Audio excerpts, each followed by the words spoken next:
Pour couper les résistants de leur base sociale, on développe la pratique de la razzia. Il ne s'agit plus seulement de pillage traditionnel obéissant à une logique de prédation, ni uniquement d'offrir aux soldats une récompense après la bataille. La récompense, c'est les filles. D'accord ? C'est les mères, c'est les enfants. En contrepartie de la discipline de fer exigée dans l'armée, il s'agit d'une stratégie délibérée où tous les territoires et leurs ressources deviennent des objectifs militaires de manière à obtenir la fuite ou la reddition des tribus insoumises. La guerre que nous allons faire n'est plus une guerre à coups de fusil. C'est en enlevant aux Arabes les ressources que le sol leur procure que nous pourrons en finir avec eux, explique Bugeaud à ses hommes. La méthode est ainsi résumée par le lieutenant-colonel de Montagnac. Toutes les populations qui n'acceptent pas nos conditions doivent être rasées. Tout doit être pris, saccagé, sans distinction d'âge ni de sexe. L'herbe ne doit plus pousser où l'armée française a mis le pied.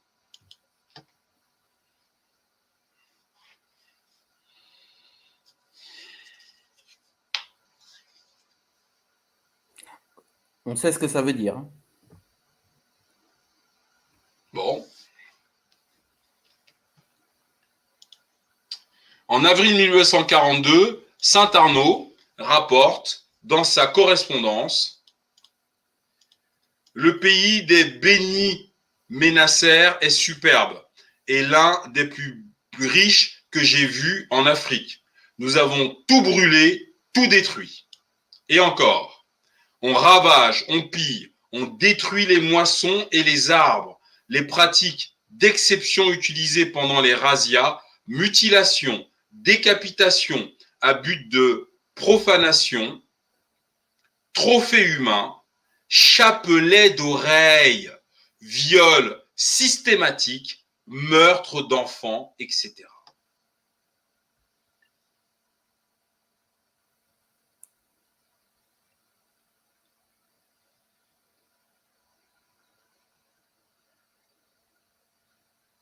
Un commentaire? Manga Sata?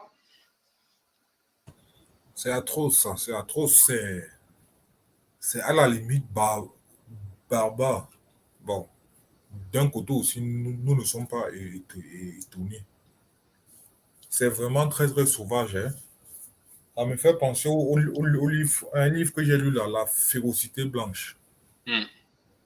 J'ai la mauvaise impression que nous sommes vraiment dans cela. Mais une chose est sûre, c'est important de lire ce genre de documents, même si ça fait mal, ça te permet de connaître qui, qui tu es en face de toi et les mesures à prendre pour ne plus tomber dans ce genre de piège. Parce que nos aînés, nos parents, ils ont été roulés dans la farine.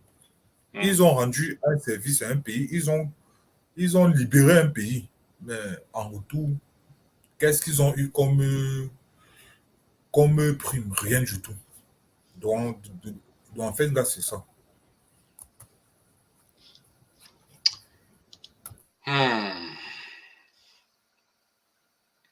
Donc tout cela persiste bien après la reddition d'Abdelkader et vise à répandre la terreur. Certaines obéissent à des procédures précises et sont organisées par la hiérarchie militaire jusqu'au partage du butin qui est réglementé. Les destructions sont méthodiquement effectuées selon une organisation rationnelle. La pratique mise au point par Bugeaud est connue sous le nom d'enfumade, qui consiste à asphyxier par centaines les populations réfugiées dans des grottes ou à les emmurer vivantes, faire l'objet d'une codification technique et d'un enseignement. Waouh! On enseigne la barbarie. Ce sont les chambres à gaz avant Hitler, là. C'est-à-dire les chambres à gaz pour les Algériens, ça va, il n'y a pas de problème. On emmure des populations vivantes. Il n'y a pas de problème. Aïe, aïe, aïe, aïe, aïe, aïe,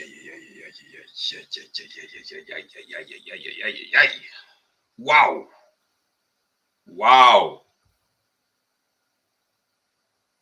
Waouh!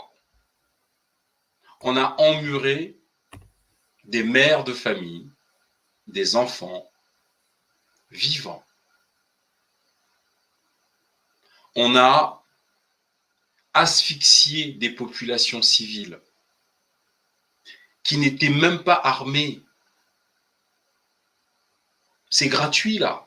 Le meurtre, là qu'on est en train de lire à l'écran, est gratuit. Arwa, Kwikamona, akakorokisi, Kwikamona, akakorokisi.